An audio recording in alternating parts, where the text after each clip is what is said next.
के वचन में ये लिखा हुआ है, मगर हमने इस बात को प्रभु के वचन से सीखा कि हमारे विषय में भी प्रभु के वचन में कुछ बातें दे रखी है जिनको हमने परमेश्वर के वचन से हमने सीखा था। आज हम जो है इसी पद पे हम जो है आगे की ओर हम बढ़ेंगे और उसके अंतिम जो लाइंस जो हमने अभी रीड आउट करी है, पढ़ी है, उसके ऊपर जो है हम मनन करेंगे।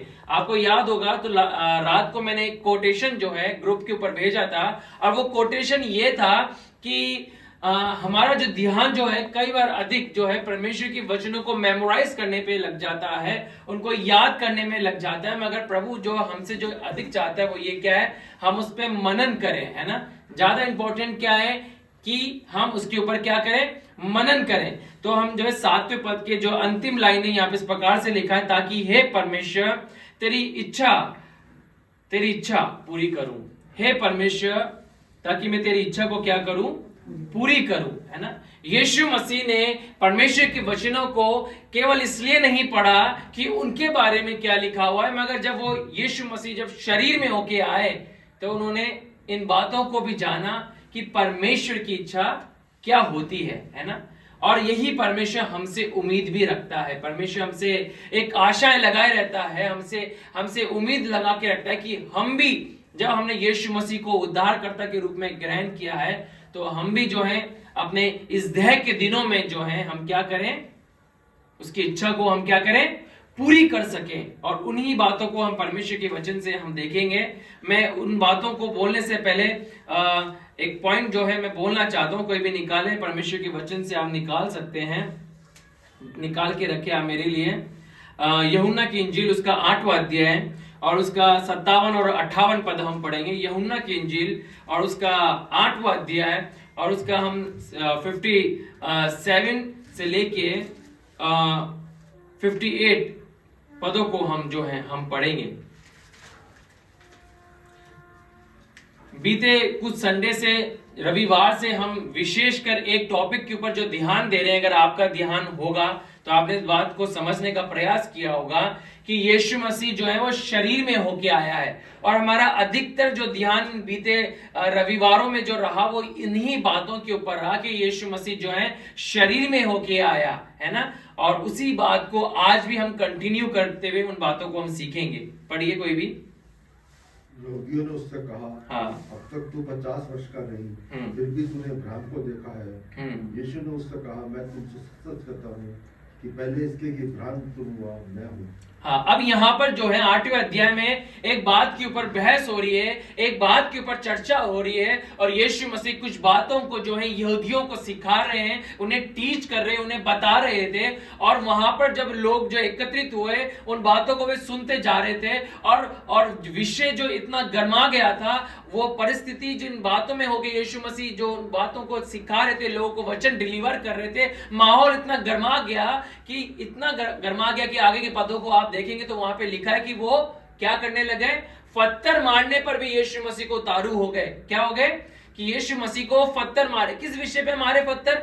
यहाँ पे क्या बात की चर्चा हो रही है। यीशु मसीह ने एक बात को यहाँ पे कहा कि इससे पहले इब्राहिम में होता मैं हूं, है ना। और यीशु मसीह को वो लोग क्या बोल रहे हैं कि तेरी आयु तो 50 साल की भी नहीं लग रही, और तू इस बात को कह रहा है कि इब्राहिम से पहले भी तू है, ये कैसे हो सकता है। तो यहां पर हम इस बात को सीखते हैं परमेश्वर के वचन में और इस बात को देखते हैं कि प्रभु एक बात को हमें सिखाना चाहता है कि यीशु मसीह ना केवल मनुष्य का पुत्र है, यीशु मसीह ने यहां पे इस बात को बोला कि मैं जो है परमेश्वर का भी पुत्र हूं, आकाश और पृथ्वी का बनाने वाला हूं। हमने परमेश्वर के वचन में इस बात को देखा कि त्रिएक परमेश्वर जब मिलते हैं, सृष्टि की रचना जब वे करते हैं, मनुष्य की रचना जब वे करते हैं, इन तमाम बातों को वे बनाने से पहले वो क्या बोलते हैं, जब मनुष्य की रचना वे करते हैं तो वो क्या बोलते हैं, आओ हम मिलकर, आओ हम, क्या टर्म यूज करते हैं वहां पे परमेश्वर के वचन में उत्पत्ति में हम देख सकते हैं। 3रे अध्याय में भी हम इस बात को देख सकते हैं कि वहां पे लिखा, क्या लिखा हुआ है, आओ हम आओ हम, यानी कि ये प्लूरल सेंस में बताया गया है, सिंगुलर सेंस में बात नहीं हो रही है। यहाँ पे बताया गया है कि त्रिएक परमेश्वर जो है, पिता है, पुत्र है और पवित्र आत्मा जो है, तीनों एक होके त्रिएक परमेश्वर क्या है, सृष्टि की रचना कर रहे हैं। उसी आधार पर यीशु मसीह इन पदों को बोल रहे थे। यूहन्ना की इंजील 8वें अध्याय में 57 और 98 पद में इस बात को समझा रहे थे कि इससे पहले इब्राहिम होता, मैं मौजूद हूं, आई एम हियर, है ना। आई एम, यहां पे भी एक टर्म यूज हुआ है, क्या है, आई एम, है ना। बोल रहे हैं, यीशु मसीह बता रहे हैं कि मैं मौजूद हूं, मैं उपस्थित हूं। उस समय भी उपस्थित था जब मनुष्य की रचना की जा रही थी। मैं उस समय भी मौजूद था जब पिता ने कहा कि ज्योति हो, है ना। आई एम ऑल्सो देयर, मैं उस समय भी मौजूद था, है ना। इस बात को यीशु मसीह बता रहे, और इससे पहले कि इब्राहिम होता, मैं हूं, है ना। और उन्हीं बात को कंटिन्यू करते हुए हम देखेंगे कि यीशु मसीह ना केवल परमेश्वर के पुत्र हैं, मगर यीशु मसीह जो है मनुष्य की भी पुत्र हैं। और यीशु मसीह, जैसे मैंने लास्ट टाइम एक एग्जांपल दिया था, यीशु मसीह ने जब जन्म लिया तो उन्होंने क्या किया, सीखा। आज हम अपने बच्चों को सिखाते हैं, पढ़ना सिखाते हैं, कैसे क ख घ को पढ़ना है, कैसे सेंटेंस को रीड आउट करना है, कैसे मल्टीप्लिकेशंस को करना है, एडिशन को करना है। इन तमाम बातों को हम जो है अपने बच्चों को टीच करते हैं, सिखाते हैं। स्कूल के अंदर हम उन्हें भेजते हैं कि वो पढ़ सके और वो सीख सके। तो यीशु मसीह ने भी उन बातों को सिखाई है। पढ़े हम लूका की इंजील उसका 2 अध्याय है और हम उसके 52वें पद को हम पढ़ेंगे। लास्ट टाइम मैंने जो है इस वचन को नहीं पढ़ाया था, बट इस पद को हम पढ़ के हम आगे बढ़ेंगे। लूका की इंजील और उसका 2 अध्याय और उसका 52 पद, gospel of Luke chapter 2 versus 52 हम पढ़ेंगे। आइए यहाँ पे क्या लिखा हुआ है। और यीशु बुद्धि और भीड़ दौड़ में और परमेश्वर और मनुष्य के अनुग्रह में बढ़ता गया।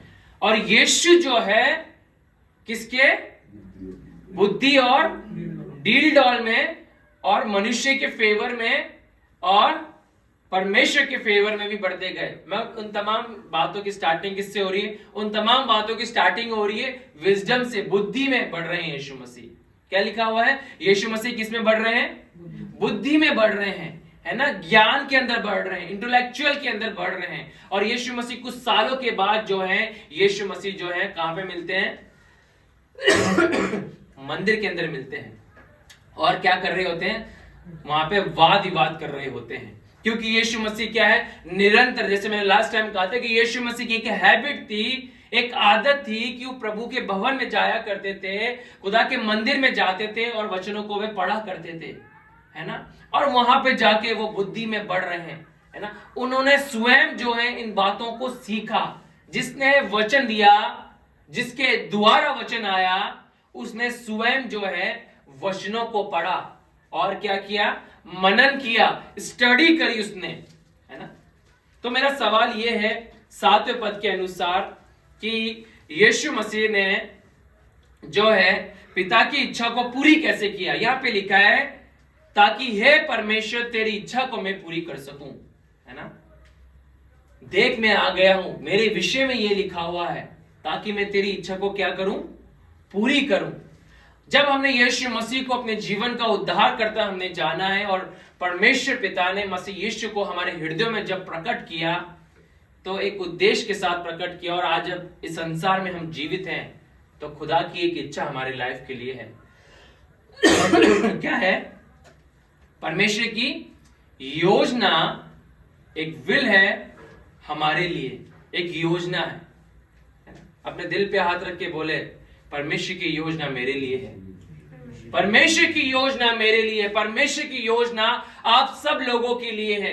जो जो खुदा का वचन को सुन रहे हैं, परमेश्वर का वचन इस बात को डिक्लेयर करता है कि मेरी योजना तुम्हारे लिए है। अगर तुम इस संसार में हो, आज के दिन तुम श्वास को ले रहे हो, ब्रेथ को ले रहे हो, और तुमने मेरे पुत्र को यीशु मसीह को जान लिया है, उद्धारकर्ता के रूप में उसे ग्रहण कर लिया है, तो मैं बताना चाहता हूं कि मेरी योजना तुम्हारे लिए है। इसलिए तुम नाश नहीं हुए, मर मिट नहीं गए, क्योंकि ये मेरी महाकरुणा का प्रतिफल है कि इसलिए तुम आज जीवित हो। और हम जीवित इसलिए है कि परमेश्वर हमारे जीवन से कुछ चाहता है। अगर वो हमसे कुछ चाहता नहीं होता तो हम कब के उठा लिए जाते, हम कब के मिट्टी में मिल जाते। मगर परमेश्वर ने हमारे को जीवन दिया है, परमेश्वर ने हमारे को श्वास दी है, ये सांस हमें दी है। प्रभु कहता है कि इसलिए कि मेरे पास तुम्हारे लिए एक योजना है। यिर्मयाह 29:11 में लिखा है, बहुत ही अद्भुत वचन है, बहुत ही सुंदर वचन है, जिसको हम संडे स्कूल से पढ़ते हुए आए हैं, बहुत सारे प्रचारकों के द्वारा सुनते हुए आए हैं। हम सबको मुंह जबानी याद होगा कि परमेश्वर कहता है कि I have the plans for you, मेरे पास तुम्हारे लिए एक योजना है जिसे मैं जानता हूं। शायद तुम नहीं जान रहे होंगे, शायद आज हम यहाँ पे बैठे हुए कई बार परमेश्वर की योजनाओं को अपने जीवन के लिए नहीं समझ पाते, कई बार उन बातों को गहराई से नहीं ले पाते। मगर परमेश्वर की आत्मा बार बार इन बातों के द्वारा, इन वचनों के द्वारा हमारे हृदयों को छूती है और कहती है कि मेरे पास तुम्हारे लिए एक योजना है। हम कई बार चिंतित हो जाते हैं, हम उदास हो जाते हैं, हम डिप्रेस हो जाते हैं कि हमारा भविष्य में हमारे लिए क्या रखा है, हम कैसे जिएंगे, हम क्या करेंगे, हम कहां जाएंगे, हम कैसे कमाएंगे, हम किन बातों को प्राप्त करेंगे, किस ऊंचाइयों पर हम जाएंगे। बहुत सारी चिंताओं का बोझ हम उठाए रहते हैं, घूमते रहते हैं, चाहे हम नौकरियां करें, चाहे हम कोई बिजनेस क्यों ना करें, चाहे हो सकता है कि आप खुदा की सेवा क्यों ना कर रहे हो। हम एक बोझ के साथ कई बार करते हैं, चिंताओं के बोझ के साथ हम करते हैं, सोचते रहते हैं, इन बातों में पड़ जाते हैं। मगर खुदा का वचन हमारे पास बार बार उठ के आता है, बोलता है उठ और प्रकाशमान हो।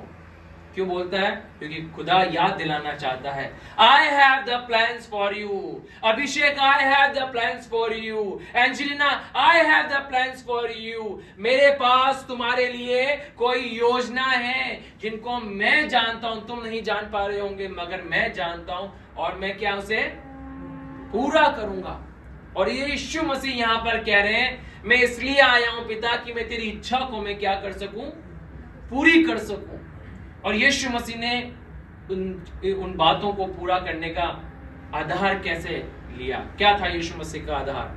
सर्वप्रथम तीन बातों को हम देखेंगे कि यीशु मसीह जब मनुष्य में के रूप में होके आए, मनुष्य बनकर आए, तो कैसे उन्होंने पिता की इच्छा को पूरा किया। कैसे जब इन बातों को हम सुन रहे हैं, हमारे अंदर एक जिज्ञासा उत्पन्न होती है, कैसे मैं परमेश्वर पिता की इच्छा को मैं जानूं, कैसे उसकी इच्छा को मैं पूरी करूं। हमारे पास भी कई बार सवाल आता है, हमारे पास ये विषय आते हैं, हम प्रार्थना करते हैं, हम उपवास भी रखते हैं, हम सोचते हैं खुदा अपनी योजना को मुझ पर प्रकट कर, अपनी बातों को मुझ पर प्रकट कर कि मैं तेरी इच्छा को मैं पूरी कर सकूं।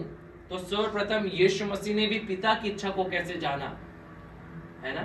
सर्वप्रथम यीशु मसीह ने पिता की इच्छा को खुदा के वचन से ही जाना। आमीन। ये वचन जो है एक साधारण वचन नहीं है। इन वचनों के अंदर हम परमेश्वर की इच्छा को क्या है हम पाते हैं। कोई भी पढ़े मत्ती उसका 7वां अध्याय और उसका 24वां पद पढ़े। यीशु मसीह यहाँ पे एक डिक्लेरेशन कर रहे हैं, एक ऐसा स्टेटमेंट दे रहे हैं जो हमारे रूह को कपा सकता है, हमारे अंदर एक उथल पुथल को उत्पन्न कर सकता है अगर हम इस वचन को गहराई से पढ़े। आइए पढ़िए इस वचन में क्या लिखा है। जो कोई मेरी बात सुनकर, इसलिए जो कोई मेरी बातें सुनकर मानता है, हाँ मानता है, और बुद्धिमान मनुष्य समान ठहरेगा जिसने अपना घर चट्टान पर लगाया। बुद्धिमान मनुष्य के समान, है ना? बुद्धिमान कैसे? यीशु मसीह के लिए एक टर्म यूज किया गया, वो बुद्धि में बढ़ता गया। कैसे यीशु मसीह बुद्धि में बढ़ा? क्योंकि उन्होंने पिता की शिक्षा को प्राप्त किया, अपने पिता की बातों को, उन वचनों को जो उन्हीं के द्वारा दिया गया, उन्होंने स्वयं स्टडी करी, है ना? आप सोचिए, मैं कई बार इन बातों की और आपके ध्यान को लेके आना चाहता हूं, क्योंकि खुदा इन बातों को मेरे ध्यान को बार बार लगाता गया कि Arpit, you have to study my words day and night. तुझे मेरे वचनों को दिन और रात पढ़ने की आवश्यकता है। मैंने एक दिन कहा, खुदा तेरी इच्छा क्या है? प्रभु ने कहा तेरे हाथ में क्या है? मैंने कहा प्रभु आपका वचन है। प्रभु ने उसी दिन, ये मैं आपको लगभग 2008 की बात बता रहा हूं, जब मैं उपवास और प्रार्थना के अंदर था और अपने घर के अंदर फास्टिंग के साथ प्रेयर में जब मैं कर रहा था, प्रभु ने कहा तेरे हाथ में क्या है? मैं बोला प्रभु आपका वचन है। प्रभु की आत्मा ने तुरंत कहा कि इसको दिन और रात पढ़, इसी के द्वारा मैं तुझसे बातचीत करूंगा और तेरे द्वारा लोगों से बातचीत करूंगा। और मैंने इसको सत्य होते हुए देख रहा हूं। आमीन। सत्य होते हुए देख रहा हूं। जब हम इसको दिन और रात मनन करेंगे, हम पिता की इच्छा को अपने जीवन के लिए देखेंगे, समझेंगे, उसे पूरा होते हुए भी देखेंगे।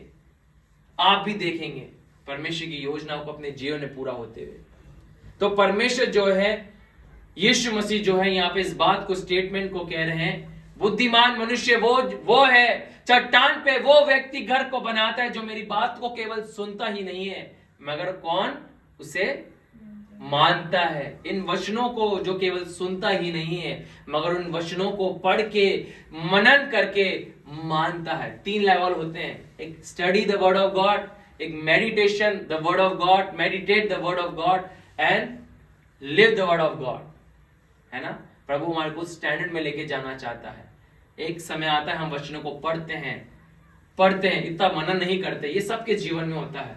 स्टार्टिंग में भी 12 से 14 घंटे वचन को पढ़ा करता था, और जब मैं पढ़ा करता था तो केवल पढ़ता था। और मैं आपको बताना चाहता हूँ, 1 हफ्ते के अंदर मैं पूरे नए नियम को खत्म करता था। मेरा टारगेट था 1 हफ्ते के अंदर पूरे एक नए नियम को खत्म करना। और लगभग मैंने 3 से 3.5 से 4 साल तक हर हफ्ते मैंने जो है नए नियम को पढ़ा है। नए नियम को स्टडीज रूप में मैं किया करता था, और पता नहीं, मेरे को याद भी नहीं कि मैंने कितनी बार जो है नए नियम को मैंने पढ़ लिया। ये मेरी आदत थी। मगर एक समय आया, केवल पढ़ना नहीं, मगर एक समय आया meditate the word of God. एक वचन छू गया और उस पे मनन करना आरंभ कर दिया। एक टॉपिक छू गया, उस पे क्या करना, आर्टिकल लिखना आरंभ हो गया, उस पे पॉइंट्स लिखना आरंभ हो गया। ऐसे ही किताब को लिखने पाया, और ऐसी तीसरी किताब को मैं लिख रहा हूं। और कई समय से किसी विषय पे मैं जो है रुका हुआ था, है ना, लिख रहा था, सर्च आउट कर रहा था, मेडिटेट कर रहा था। खुदा इन वचनों को तूने दिया तो क्यों दिया है? मैंने इतना इसके ऊपर पढ़ा नहीं लोगों की किताबों में, मैंने लोगों से इतना सुना नहीं इसके बारे में। तू मुझे सिखा, ये तूने दिया तो क्यों दिया अपने वचन में? इस रहस्य को मुझ पर प्रकट कर, मनन करना। और तीसरा लेवल परमेश्वर हमारे जीवन से क्या चाहता है? लिव। बुद्धिमान मनुष्य कौन है? जो खुदा के वचन को जीता है ना। तो यीशु मसीह बुद्धिमान क्यों है? कि उन्होंने उस वचन को, जो स्वयं वचन है, उस वचन को अपने जीवन से प्रदर्शित किया, उन्होंने पूरा करके दिखाया, जी के दिखाया। इसलिए यीशु मसीह को क्या कहा जाता है? कि वो हमारा क्या है? फोररनर। आमीन। यीशु मसीह हमारा फोररनर है, हमसे आगे दौड़ने वाला है, जो हमसे आगे दौड़ के गया है, हमारा उद्धार करता है। यीशु मसीह कभी भी हमारा, मैं ध्यान से सुनिए, यीशु मसीह हमारा कभी भी आपका मेरा उद्धार करता नहीं हो सकता था अगर वो स्वयं इस पृथ्वी में आके मनुष्य के समान जीता नहीं, है ना। उसने जिया, इसलिए वो हमारा फोररनर है, इसलिए वो हमारा उद्धार करता है। उद्धार करता होने के लिए उसे मनुष्य के रूप में आना अवश्य था, और उसने उन तमाम बातों को खुदा के वचनों में पढ़ा, स्टडी उसने किया, पढ़ता गया, है ना। आइए हम देखें खुदा के वचन में आपके और मेरे लिए क्या लिखा है, कि हम कैसे खुदा की योजना को जाने, है ना। कई बार हमारे अंदर एक डाउट होता है, क्वेश्चन आता है कि खुदा तेरी योजना मेरे लिए क्या है, कलीसिया के लिए क्या है, एक विश्वासी के लिए क्या है। तो 3 पदों को मैं आज पढ़वाऊंगा जहां पर इस बात को दे रखा है कि परमेश्वर की यूनिवर्सल विल है, एक यूनिवर्सल योजना है सब लोगों के लिए। निकाले, परमेश्वर के वचन से निकाले। 1 थिस्सलुनीकियों उसका 4था अध्याय और उसका 4था और 3रा पद पढ़े। 1 थिस्सलुनीकियों उसका 4था अध्याय और उसका 3रा और 4था पद पढ़े। 3रा पद ही पढ़ दीजिए। क्योंकि परमेश्वर की इच्छा यह है कि तुम पवित्र बनो, अर्थात व्यभिचार से बचे रहो। यहाँ पे यीशु मसीह, परमेश्वर पिता, पवित्र आत्मा जो है, त्रिएक परमेश्वर जो है, यहाँ पर एक स्टेटमेंट को पौलुस के द्वारा कहलवा रहे हैं, लिखवा रहे हैं। वो क्या है स्टेटमेंट है? परमेश्वर की इच्छा क्या है कि तुम क्या बनो? पवित्र तुम बनो। एक यूनिवर्सल लॉ जो होता है, एक यूनिवर्सल लॉ है, एक लॉ जो पुराने नियम में ठहराया गया था। वो मैं उदाहरण देना चाहता हूं कि जो कोई इजराइल को आशीष देगा वह आशीषित होगा, और जो इजराइल को श्राप देगा उसे मैं श्राप दूंगा, है ना। एक यूनिवर्सल लॉ है ये, और आज भी ये कायम है। जो इजराइल को छूता है वो किसको छूता है? परमेश्वर को छूता है ना। और जो इजराइल को आशीषित करता है वो स्वयं आशीषित होता चला जाता है। ये एक यूनिवर्सल लॉ है ये, जिसको परमेश्वर ने पुराने नियम में ठहराया था, है ना। और ऐसा ही नए नियम के अंदर हम परमेश्वर के नियमों को देख सकते हैं। परमेश्वर की एक यूनिवर्सल विल है, एक इच्छा है जो हर एक के लिए है, किसी खास व्यक्ति के लिए नहीं है, किसी पादरी के लिए नहीं है, किसी सेवक के लिए या सेविका के लिए नहीं है, मगर हर एक के लिए है। क्या है कि तुम क्या बनो, पवित्र बनो। एक और वचन पढ़े, पहला थिस्सलुनीके उसका 5वां अध्याय और 16 और 18 पद पढ़े, 16 से 18 पद।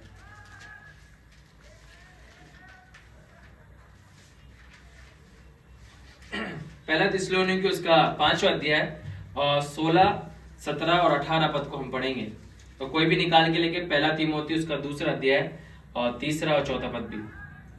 सदा आनंदित रहो, निरंतर प्रार्थना में लगे रहो, हर बात में धन्यवाद करो, क्योंकि तुम्हारे लिए मसीह यीशु में परमेश्वर की इच्छा है।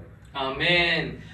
मसीह यीशु में पिता की इच्छा क्या है कि हम क्या करते रहे, आनंदित रहे और प्रार्थना करते रहे, और सब बातों में क्या करें, धन्यवाद दें, है ना। प्रार्थना भी करें, आनंदित भी रहे, और सब बातों में बोले, सब बातों में आनंदित रहूंगा, चाहे परिस्थिति कैसी भी क्यों ना हो। परमेश्वर की इच्छा मेरे लिए ये है कि मैं क्या करूं, धन्यवादी बने रहूं। तो ये परमेश्वर अपनी इच्छा को अपने वचन में प्रकट कर रहा है, उजागर कर रहा है, जिसको हमें आइडेंटिफाई करना है। कई बार हम प्रार्थना करते हैं, पिता अपनी इच्छा बता, तो पिता ये बोल रहा है, परमेश्वर की आत्मा बोल रही है कि आनंदित रहो, है ना, प्रार्थना करते रहो और सब बातों में मेरा धन्यवाद करो। ये मेरी इच्छा ये है ना। कितनी साधारण सी इच्छा है ना। कई बार हम इतनी जी जान लगा देते हैं, खुदा तेरी इच्छा क्या है, खुदा तेरी इच्छा क्या है। प्रभु बोल रहा है अपने वचन में, मेरी इच्छा ये है। ये यूनिवर्सल परमेश्वर की इच्छा है जो पिता ने मसीह यीशु में ठहराई है, हमारे लिए ठहराई है ना। और 3 पद क्या है, पहला तीमुथियुस उसका 2वां अध्याय और उसका 3 से 4 पद हम पढ़ेंगे। क्योंकि हमारा उपदेश ना भ्रम से है, ना शुद्धता से और ना छल के साथ है, और जैसा परमेश्वर ने हमें योग्य ठहराकर सुसमाचार सौंपा, हम वैसा ही वर्णन करते हैं, और इसमें मनुष्य को नहीं परंतु परमेश्वर को। पहला तीमुथियुस का 2, 3 और 4 ना, यही पहला तीमुथियुस, शायद 2 तीमुथियुस होगा, शायद मैंने लिखना भूल। 2 तीमुथियुस निकालेंगे बरा।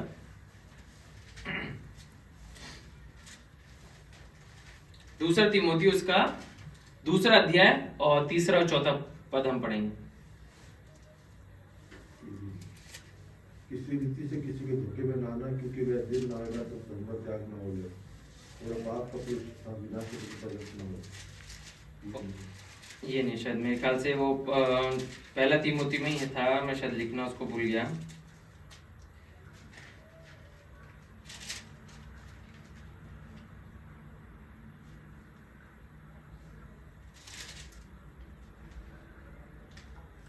पहला तीमुथियुस का 2वां अध्याय उसका 3 पद हम पढ़ेंगे। पहला तीमुथियुस का 2वां अध्याय और उसका 3 पद हम पढ़ेंगे और 4 पद हम पढ़ेंगे। आप इस प्रकार से लिखा हुआ है, ये हमारे उद्धारकर्ता परमेश्वर को अच्छा लगता और भाता भी है, जो ये चाहता है कि सब मनुष्यों को उद्धार हो और वे सत्य को भली भांति पहचान ले। तो यहाँ पर क्या दे रखा है यीशु मसीह के वचनों में, परमेश्वर के वचनों में, ये हमारे उद्धार करता परमेश्वर को अच्छा लगता और भाता भी है। क्या अच्छा लगता है परमेश्वर को, क्या भाता है, जो ये चाहता है। क्या चाहता है हमारा परमेश्वर पिता, हमसे क्या चाहता है, कलीसिया से क्या चाहता है, विश्वासियों से क्या चाहता है, आपसे क्या चाहता है, मेरे से क्या चाहता है, कि सब मनुष्य का क्या हो, उद्धार हो और वे सत्य को भली भांति क्या करे, पहचान ले, है ना। ये परमेश्वर की इच्छा ये है ना। इसलिए तो क्या करता है, देर करता है। हम परमेश्वर के वचन में लेटर ऑन जब हम पढ़ेंगे, पहला पत्रस को पढ़ेंगे, 2 पत्रस को हम पढ़ेंगे, यीशु मसीह के जब द्वितीय आगमन के विषय में, इस संसार के जो नष्ट होने के विषय में, अंत के समय के बारे में जो भविष्यवाणी दे रखी है, वहां पर हम देखते हैं कि अन्य जाति जो लोग हैं, जो वो लोग एक सवाल करते हैं कि कब से इन बातों के बारे में प्रचार किया जा रहा है कि यीशु आएगा, यीशु आएगा, कब से ये बातों को बोला जा रहा है, मगर वो अब तक तो आया नहीं। तो वहां पे क्या लिखा हुआ है, पतरस के द्वारा परमेश्वर क्या कहलवाता है कि वो देर क्यों करता है? ताकि कोई नाश ना हो। उसकी ये इच्छा है कि वो हर एक को मौका, मन फिर आपका क्या देना चाहता है? मौका देना चाहता है। तो हम परमेश्वर के वचन में प्रभु की इच्छा को हम देख सकते हैं, हमारे जीवन के लिए हम देख सकते हैं। ऐसे ही यीशु मसीह ने भी क्या किया? परमेश्वर के वचनों में जो है क्या किया? पिता की उन बातों को जाना, उन विल्स को, परमेश्वर की योजना को जाना। लिखिए, पढ़े एक बार फिर से यहोशू की किताब उसका पहला अध्याय और उसका 8वां पद पढ़े। कोई भी जल्दी से हम निकालेंगे। यहोशू उसका पहला अध्याय और उसका 8वां पद हम पढ़ेंगे।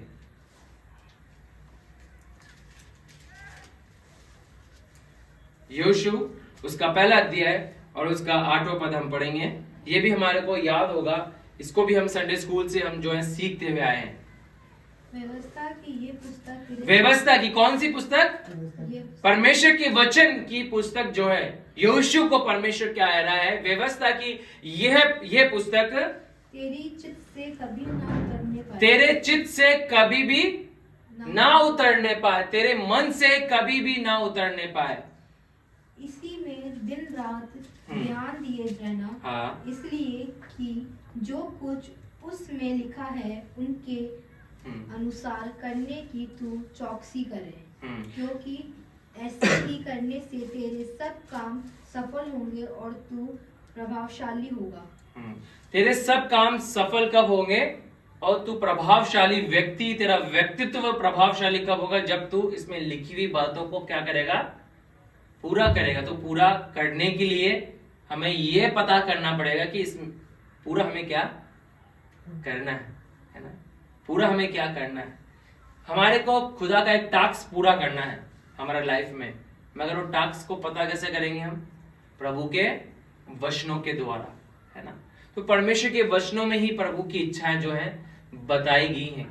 Has a body of Christ के रूप में आप देख सकते हैं, कलीसिया के रूप में आप देख सकते हैं, हैज अ बिलीवर के रूप में आप देख सकते हैं, एक विश्वासी के रूप में आप देख सकते हैं, हैज अ सर्वेंट के रूप में आप देख सकते हैं कि एक सेवक के रूप में जो हमारी दायित्व हमारा क्या है, हमारा कर्तव्य क्या है। इन तमाम बातों को हम परमेश्वर के वचन में हम देख सकते हैं, और जब हम इनको करेंगे हम पिता को हम भाएंगे और वो हमें क्या करेगा? सफल हमें करता चला जाएगा। तो हम परमेश्वर के वचन में प्रभु की इच्छा को हम देख सकते हैं, है ना?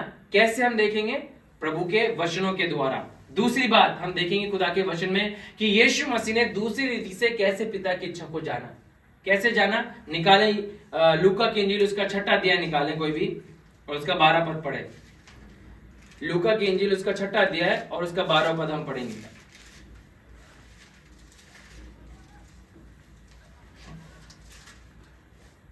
लूका की इंजील उसका 6वां अध्याय और उसका 12 पद। उन दिनों में मैं पहाड़ पर प्रार्थना करने गया, तो परमेश्वर से प्रार्थना करने में सारी रात गुजारी। अब यहाँ पर दे रखा है कि उन दिनों के अंदर वो क्या करने गया? प्रार्थना करने गया, और सारी रात को क्या किया? यीशु मसीह ने प्रार्थना करी, है ना? यीशु मसीह ने पूरी रात प्रार्थना करी, और इसके बाद यीशु मसीह ने क्या किया? क्या लिखा है आगे? जब दिन हुआ तो अपने चेलों को बुलाकर उनमें से 12 चुन लिए। हाँ, यीशु मसीह ने चेलों को चुनकर प्रार्थना नहीं करी, मगर यीशु मसीह ने चेलों को चुनने से पहले क्या करी? प्रार्थना करी। ये यीशु मसीह की एक हैबिट थी, है ना? वो पिता के पास गया, और पिता के पास जाके उसने क्या किया? प्रार्थना में पिता की ओर से संदेश को प्राप्त किया। यीशु मसीह ने प्रार्थना में ही चेलों के नाम को पाया। कहां लिखा है? उसका एग्जाम्पल कहां दे रखा है? निकालें यूहन्ना की इंजील उसका 17वां अध्याय निकालें। यूहन्ना की इंजील उसका 17वां अध्याय निकालें और उसका आप पढ़ें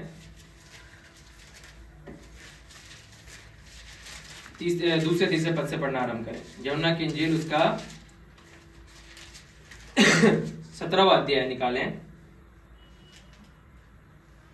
सॉरी 6वां पद पढ़ दीजिए, आप तो टाइम वेस्ट ना होगा। मैंने तेरे नाम को मनुष्य को प्रकट किया है, जिन्हें तूने जगत से मुझे दिया है। वे तेरे थे और तूने उन्हें मुझे दिया, उन्होंने तेरे वचन को मान लिया है। अब यीशु मसीह यहाँ पर कह रहे हैं, महायाजकीय प्रार्थना यीशु मसीह 17वें अध्याय में कर रहे हैं। कलवरी क्रूस पे चढ़ने से पहले यीशु मसीह प्रार्थना कर रहे हैं और कह रहे हैं, इस बात को कह रहे हैं, मैंने तेरा नाम उन मनुष्यों पर प्रकट किया है। मैंने तेरा नाम जो है उन मनुष्यों पर प्रकट किया जिन्हें तूने जगत ने मुझे दिया है। वे तेरे थे और तूने उन्हें मुझे दिया और उन्होंने तेरे वचन को मान लिया है। यानी कि जो लोग यीशु मसीह के पास आए, जो चेले यीशु मसीह के पास आए, यीशु मसीह ने उन बातों को प्रकट किया, वे पिता की ओर से ही ठहराए गए थे, है ना? पिता की ओर से ही प्रकट किए गए थे। यीशु मसीह ने प्रार्थना में उन लोगों के नामों को जाना। यह है देह में रहने के दिनों का यीशु मसीह का जीवन का तरीका, है ना? हम इसको और देख सकते हैं परमेश्वर के वचन में। अगर हम इब्रानियों निकालेंगे, उसके 4थे अध्याय को हम निकालेंगे फिर से इब्रानियों, और उसका 4था अध्याय हम निकालेंगे। एग्जाम्पल को हम देखेंगे, इब्रानियों और उसका 4था अध्याय हम निकालेंगे। ये बहुत सामर्थी वचन है। अगर हम ध्यान देंगे तो परमेश्वर के वचन के द्वारा हम बहुत कुछ सीख सकते हैं कि वो यीशु मसीह जब मनुष्य के रूप में आया तो उसने कैसे जीवन को जिया। उस सिद्धांत को हम सीख के जो है एक सामर्थ्य जीवन हम जी सकते हैं। 5वें अध्याय का 7वां पद पढ़े, इब्रानियों का 5वें अध्याय का 7वें पद से पढ़ना आरंभ करें। यीशु ने अपनी देह में रहने के दिन में ऊंचे शब्द से पुकार कर और आंसू बहा कर उससे जो उसको मृत्यु से बचा सकता था प्रार्थना और विनती की, और भक्ति के कारण उसकी सुनी गई। और 8वां पद, पुत्र होने पर भी उसने दुख उठा कर आज्ञा माननी सीखी। अब देखिए यहाँ पे दुख उठा कर उसने क्या सीखा? आज्ञा मानना सीखा। उसने क्या किया? प्रार्थना किया। वो पूरी रात हो सकता है काम क्या करता होगा, और जब काम करता होगा हो सकता है वो 1 बजे सोता होगा यीशु मसीह, या हो सकता है ऑर्डर ज्यादा आ गया हो तो 2 बजे भी सोता होगा। एक इमेजिनेशन हम कर रहे हैं इस बात का कि यीशु मसीह को सुबह प्रार्थना करनी होती होगी, 5 बजे या 4 बजे उठ के वो भोर को प्रार्थना किया करता होगा। उसका एक टाइम टेबल हुआ करता होगा। कई बार शरीर जो अलाउ नहीं करता होगा, है ना? यीशु मसीह भी शरीर में होके आया। मैं इस बात को गहराई से तीन रविवार से समझाने का जो प्रयास कर रहा हूं वो ये कि यीशु मसीह भी हमारे समान जो है शरीर में होके आया, और उसने शरीर में जब होके आया उसने उस जीवन को जी के दिखाया। हमारे पास कोई बहाना नहीं है, हमारे पास कोई विचारधारा नहीं है कि हम इस बात को बोल लें कि क्या हम तो नहीं जी सकते। हम भी उस सामर्थ्य जीवन को जी सकते हैं। हाँ, हम मनुष्य हैं, हम पूर्ण रीति से हम सिद्ध नहीं हुए, मगर हम सिद्धता की ओर आगे हम बढ़ रहे हैं, हम परफेक्शन की ओर आगे हम बढ़ रहे हैं। तो हमें पवित्र आत्मा की हमें जरूरत है, और हमारे पास कोई बहाना नहीं है। हम प्रभु को देख के अपने विश्वास के कर्ता, हमारे सिद्ध करने वाले यीशु को ताकते हुए, उन बातों को जानते हुए, सीखते हुए हम जीत सकते हैं उस जीवन को जो हमें जीना है इस पृथ्वी के ऊपर, जो परमेश्वर पिता हमसे चाहता है। कि यीशु मसीह ने भी जो शरीर में होके आया, दुख उठा कर उसने आज्ञा मानी सीखी। वह आंसुओं के साथ, कैसे?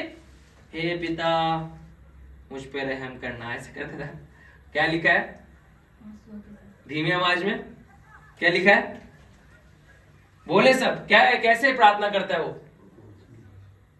बोले। मैं पढ़ता हूं कैसे यीशु मसीह करते थे। ऊंचे शब्द से पुकार का, कैसे? ऊंचे शब्द से, हे पिता मैं यहां हूं, तू मेरी सहायता कर, मुझे प्रकट कर, उन बातों को तू मुझे सिखा। वो प्रार्थना किया करता था, पिता के सम्मुख में जाया करता था। हो सकता है लोग सुनते होंगे, हंसते होंगे, बहुत सारी बातों को करते होंगे। जब आप भी घुटनों पे आके प्रार्थना करेंगे ना, गिर के प्रार्थना करेंगे, लेट के प्रार्थना करेंगे, तो लोग आपके मजाक उड़ाएंगे, है ना? यार ये कैसे प्रार्थना कर रहा है यार, है ना? मगर जब पवित्र आत्मा छूता है ना, आप पड़ जाते नीचे। पता नहीं आपको अनुभव हुआ है नहीं हुआ, या आपने किया होगा, हो सकता है आपने किया होगा, बट मैंने खुद ने इस बात को देखा कि कई बार जब मेरे को परमेश्वर की आत्मा ने छुआ, स्टार्टिंग में जब मेरे को प्रभु ने छुआ, और आज भी कई बार मैं आत्मा में अकेले जब मैं प्रार्थना करता हूँ, मैं जमीन पे लेट के प्रार्थना करता हूँ, पूरा लेट जाता हूँ खुदा, और इतना टूट के प्रार्थना करता हूँ, रो के प्रार्थना करता हूँ, आंसू से बिलक के प्रार्थना करता हूँ। खुदा ये जीवन तेरा है प्रभु, ये जीवन तेरा है। तूने अपने आप को हम पर प्रकट किया। यीशु मसीह भी जो है बिलक बिलक कर रो रो कर ऊंचे शब्द से अपने पिता से प्रार्थना किया करता था।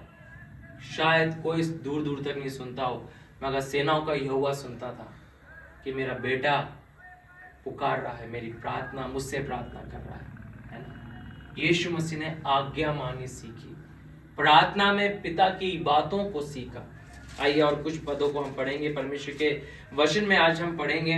और ये प्रिविलेज परमेश्वर ने हमें दिया है कि हम गहराई से उन वचनों को हम सीखें, ताकि प्रभु की योजना हमारे जीवन के लिए अद्भुत है। प्रभु हमारे जीवन से अद्भुत योजना जो है पूरा कराना चाहता है, उसके वंडरफुल प्लान्स हमारे लिए हैं, तभी वो उन बातों को हमारे को सिखाना चाहता है और हमारे को चाहता है कि हम उन बातों को फॉलो करें, ताकि उसके द्वारा परमेश्वर महान कामों को करे। परमेश्वर के वचन को हम निकालेंगे लूका की इंजील उसका 11वां अध्याय और 1 से लेकर 4 पद को हम पढ़ेंगे। यहाँ पे यीशु मसीह के चेले लोग हैं, यीशु मसीह के पास आते हैं और यीशु मसीह से एक बात की विनती करते हैं, और वो विनती क्या है यहाँ पे दे रखी है। पढ़े 11वें अध्याय का 1 से लेकर 4 पद को हम पढ़ेंगे। लूका की इंजील, गॉस्पेल ऑफ लूक चैप्टर 11। मैं किसी जगह प्रार्थना कर रहा था, जब वह प्रार्थना कर चुका तो उसके चेलों में से एक ने उससे कहा, हे प्रभु, जैसे यूहन्ना ने अपने चेलों को प्रार्थना करना सिखाया, वैसे ही हमें भी तू सिखा दे। तब उसने कहा, जब तुम प्रार्थना करो तो कहो, हे पिता, तेरा नाम पवित्र माना जाए, तेरा राज्य आए, हमारे दिन में रोटी हमें दिया कर, और हमारे पापों को क्षमा कर, क्योंकि हम भी अपने हर एक अपराधी को क्षमा करते हैं, और हमें परीक्षा में डालना होगा। अब यहाँ पर यीशु मसीह के चेले जो है यीशु मसीह के पास आके क्या बोल रहे हैं, हे यीशु, तू पानी पे कैसे चला, हमें भी चलना सिखा। हे यीशु, तूने 5 रोटी और 2 मछली से हजारों की भीड़ को कैसे खिला दिया, तू हमें भी सिखा, ताकि हमारे पास जब भोजन की कमी हो, हम भी अपने परिवार वालों को, अपने कुटुंब के लोगों को, हमारे आस पड़ोसियों को जो है थोड़ी सी रोटी में से, थोड़ी सी मच्छी में से, थोड़े से मांस में से, थोड़ी से कुप्पी तेल में से हम हजारों की भीड़ को खिला दे। हमें भी तू सिखा दे, कैसे तूने अंधों की आंखों को खोला, कैसे तूने लंगड़ों को चलाया, कैसे तूने कोढ़ियों को शुद्ध किया, हमें सिखा यीशु, तू चमत्कार कैसे करता है। उन्होंने ये नहीं पूछा, उन्होंने क्या बोला, एक ही सवाल किया, क्या सिखा, तू कैसे प्रार्थना करता है। यूहन्ना ने भी तो सिखाया, यूहन्ना बपतिस्मा देने वाले ने भी सिखाया अपने शिष्यों को, तू भी हमें सिखा, क्योंकि हमने देख लिया तेरे जीवन से इन सालों के अंदर कि प्रार्थना की सामर्थ क्या होती है, तू पिता की इच्छा को कैसे जानता है, पिता की इच्छा को पूरी कैसे करता है। हमें इस बात को, हमने इस रहस्य को हमने सीख लिया, तेरे जीवन के द्वारा हमने सीख लिया। हमने किसी से सुन के नहीं सीखा, हमने तेरे जीवन को देख के सीखा। बहुत जरूरी होता है कि जब हम किसी के जीवन को देखते हैं और उसके द्वारा हम सीखने पाते हैं। और आज मसीह लोगों के जीवन के द्वारा ये संसार के लोग जो हैं सीखने का प्रयास करना चाहते हैं, उनके प्रचार से नहीं, उनके बोलने से नहीं, मगर उनके जीवन की जीवन शैली से क्या है, प्रभावित होते हैं, है ना, सीखना चाहते हैं। यीशु मसीह के शिष्यों ने भी जो क्या किया, हमें प्रार्थना करना सिखा, क्योंकि प्रार्थना करने का सामर्थ्य जो होता है, प्रार्थना करने का प्रभाव क्या होता है, हमने तेरे ही जीवन से सीखा है। आज लोग कितना प्रचार कर ले, कितना स्टेज से बोल ले कि प्रार्थना करने से कुछ नहीं होता, प्रार्थना कितना भी कर लो, घंटे कर लो, 1 घंटे कर लो, आधे घंटों 5 मिनट कर लो, कुछ नहीं होगा। ये सब फालतू की बातें हैं। ऐसे लोगों को सुनना बंद कर दें, प्रभु के वचन को पढ़ें।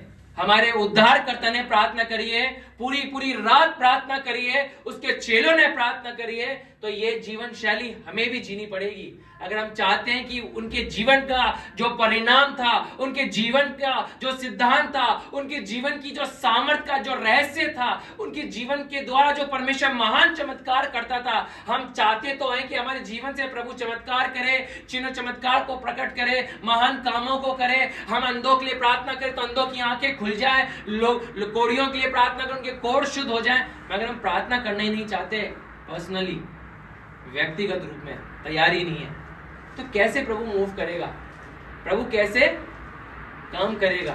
प्रभु आज एक बात कह रहा है, क्या कह रहा है, प्रभु ने मुझे इस बात को सिखाया। अर्पित, लोग कार के लिए प्रार्थना करते हैं, मैं उन्हें कार दे देता हूं, और कार में वो मुझे इनवाइट करते हैं, मैं आ भी जाता हूं, बैठ भी जाता हूं, और जब बारी आती गेट खोल के उसके बैठने की, तो ड्राइवर सीट पे तो वही आके बैठ जाता है और मुझे बोलता है कि साइड में बैठे रहे यीशु, मैं चलाऊंगा, मेरी स्पीड को एंजॉय करना, मेरी रफ्तार को एंजॉय करना, मेरे चलाने के तरीके को तो एंजॉय करना, जिस रोड पे मैं जाता हूं तू उसे एंजॉय करना, जिस रीति से मैं कट मारता हूं तू एंजॉय करना, बस तू बैठा रहे और तमाशा देखता रहे।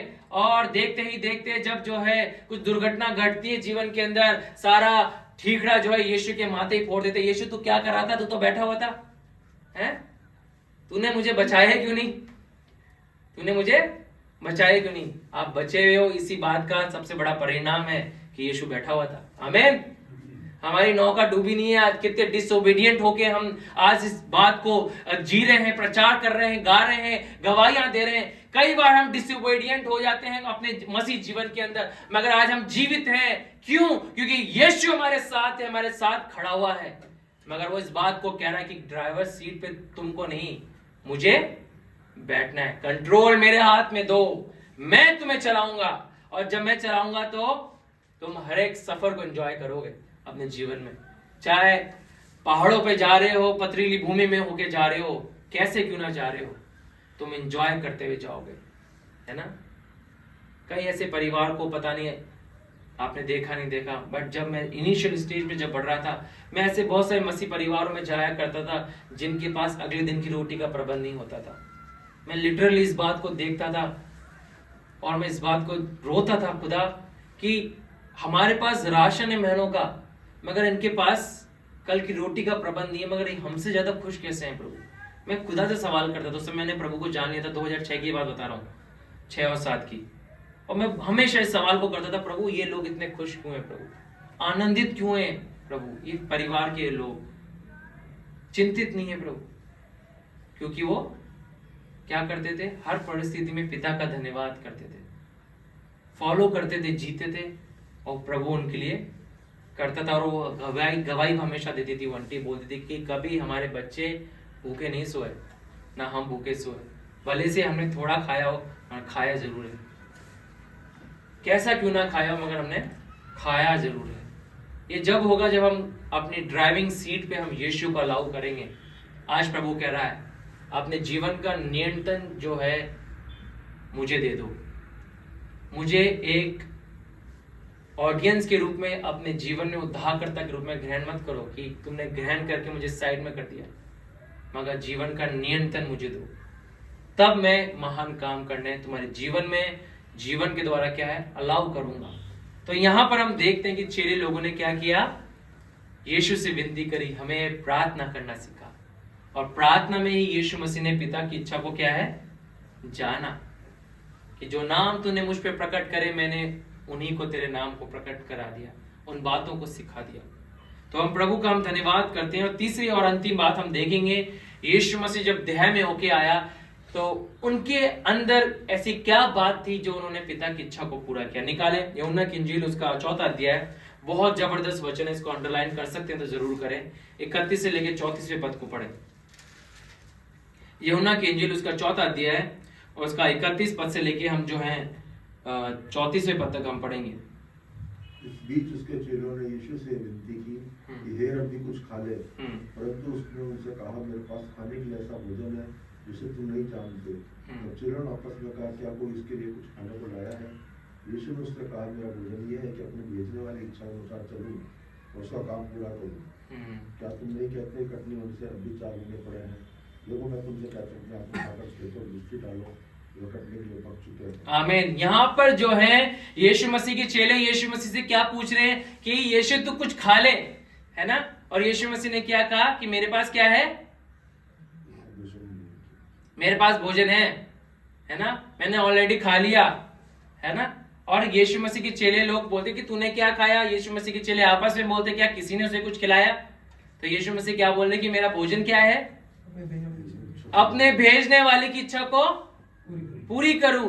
तो तीसरी बात यह है कि हम जब शरीर में होके जी रहे हैं तो यीशु मसीह को जो हम अपने जीवन का उद्धारकर्ता के रूप में हम देख रहे हैं, यीशु मसीह को अपने जीवन का जो है एज अ फोररनर के रूप में देख रहे हैं, तो हम इस बात को उसके जीवन से सीखना है, इस बात को हम अपने जीवन में जानना है कि उसके अंदर जो डिजायर थी पिता की इच्छा को पूरी करने की, जो एक पैशन जो उसके अंदर था, वो पैशन हमारे अंदर जागृत होना जरूरी है कि हे परमेश्वर, हम भी जो है तेरी इच्छा को पूरी करना चाहते हैं। यीशु मसीह, तेरा भोजन ये था कि तू अपने पिता की, अपने भेजने वाले की इच्छा को पूरा करे।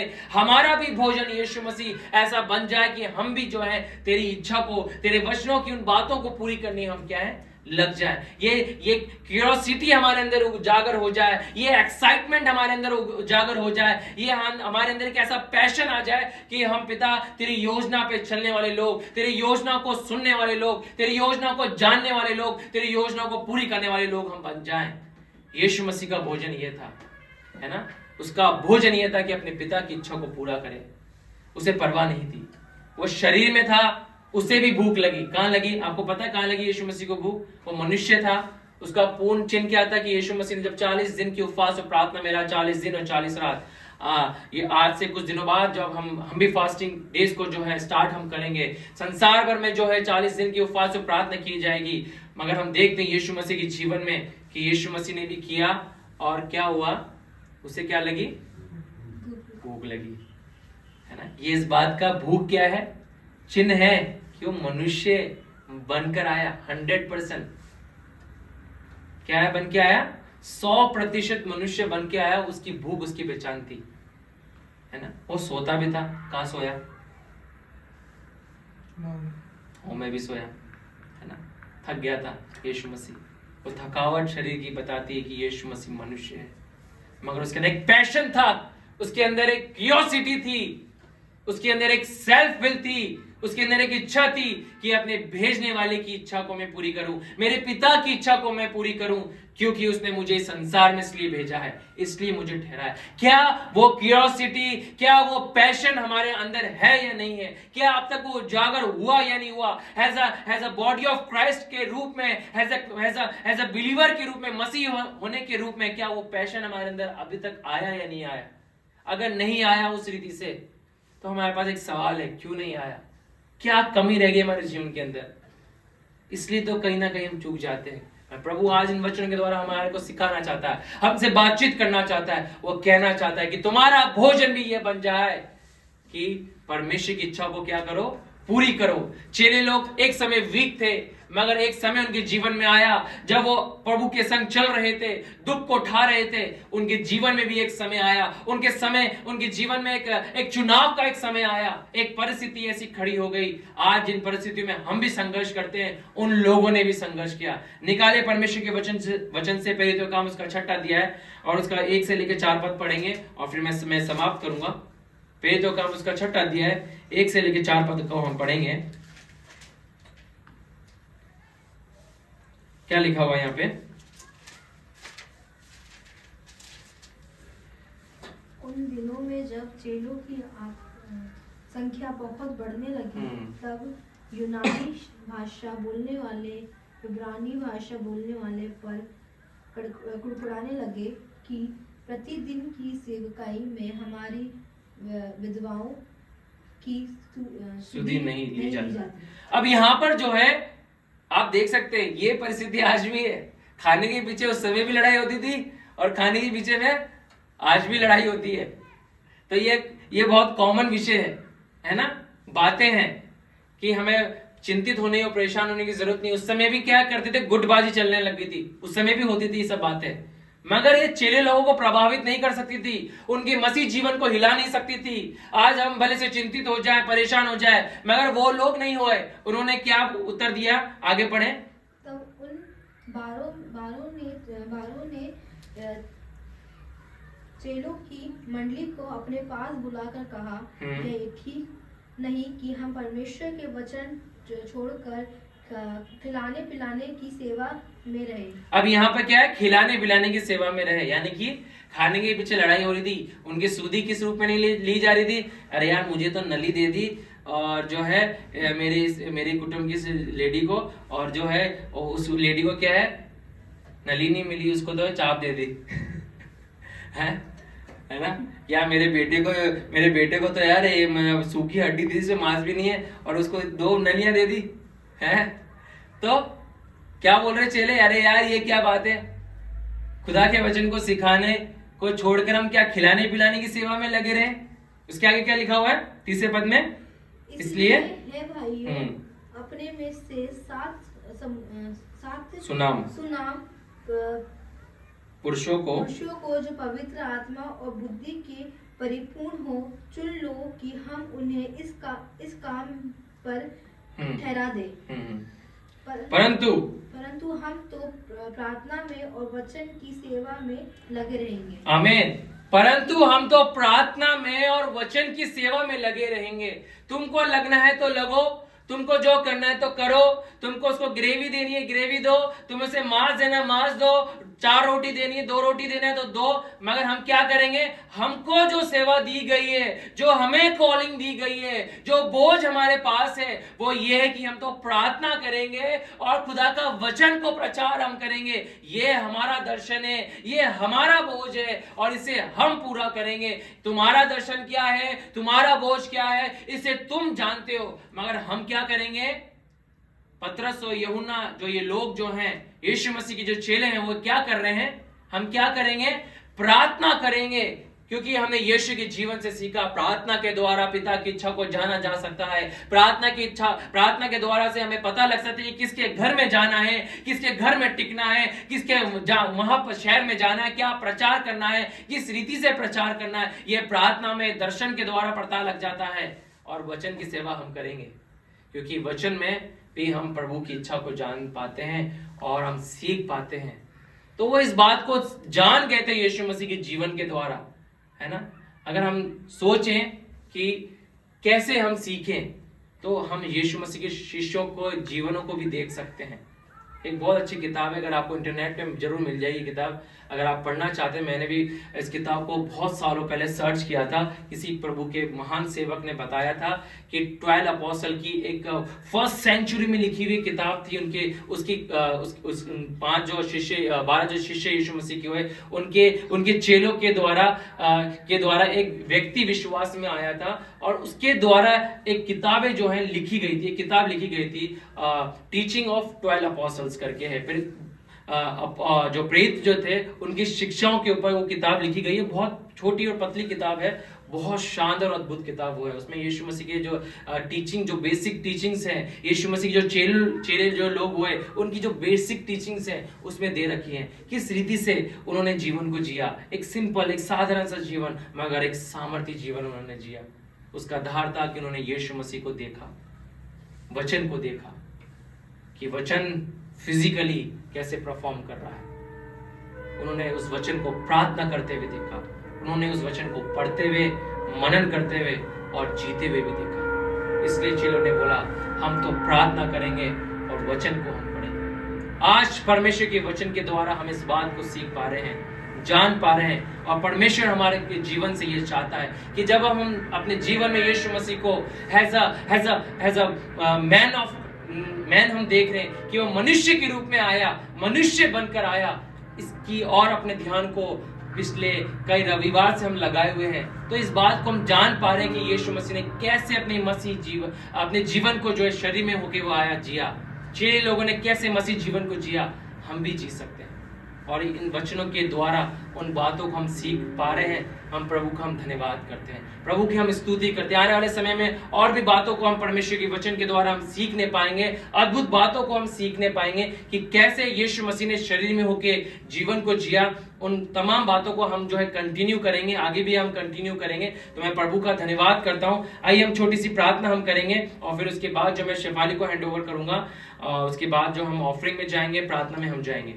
प्रभु जी, हम आपका धन्यवाद करते हैं, हम आपकी स्तुति करते हैं इन वचनों के लिए पिता प्रभु जी, जो आज यहाँ से बोले गए पिता प्रभु। हो सकता है खुदा परमेश्वर पिता प्रभु जी, कि खुदावन परमेश्वर पिता इन वचनों को जब हम सीखते हैं, खुदावन परमेश्वर पिता प्रचार हम करते हैं प्रभु जी, सिखाते हैं प्रभु जी, कई बार पिता परमेश्वर पिता प्रभु जी बहुत सारे सवालों से हम घिरे रहते हैं प्रभु जी, बहुत सारे क्वेश्चंस हमारे पास होते हैं प्रभु जी, मगर तेरा वचन प्रभु जी, तेरी आत्मा खुदावन इन वचनों के द्वारा, तेरे कलाम के द्वारा प्रभु जी, तेरी आत्मा के द्वारा प्रभु जी, उन तमाम सवालों का प्रभु जी, इन प्रश्नों का उत्तर हमें देती है प्रभु जी, और इन बातों को सीखने का प्रयास प्रभु जी हमें करने का सामर्थ हमें देती है खुदा की तेरी इच्छा को हम कैसे पूरी करें। यीशु मसीह तूने कहा कि मैं इसलिए आया कि मैं अपने भेजने वाले की इच्छा को मैं पूरी कर सकूं, कि मैं तेरी इच्छा को पूरी कर सकूं। हाँ पिता, इस संसार में आज हम हैं प्रभु जी, तूने हमें जिंदा रखा है प्रभु जी, जीवितों की दुनिया में तूने हमें रखा है पिता।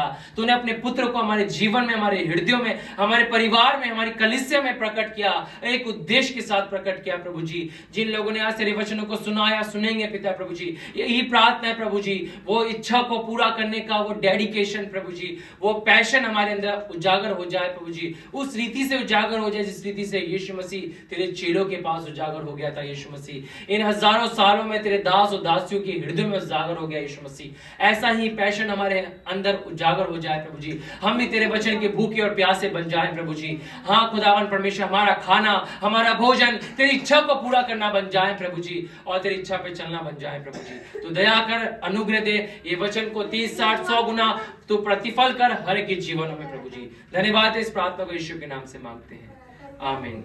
ये समय रहेगा ऑफरिंग का, हम जो है ऑफरिंग में हम जाएंगे और जो है ऑफरिंग को हम लेंगे।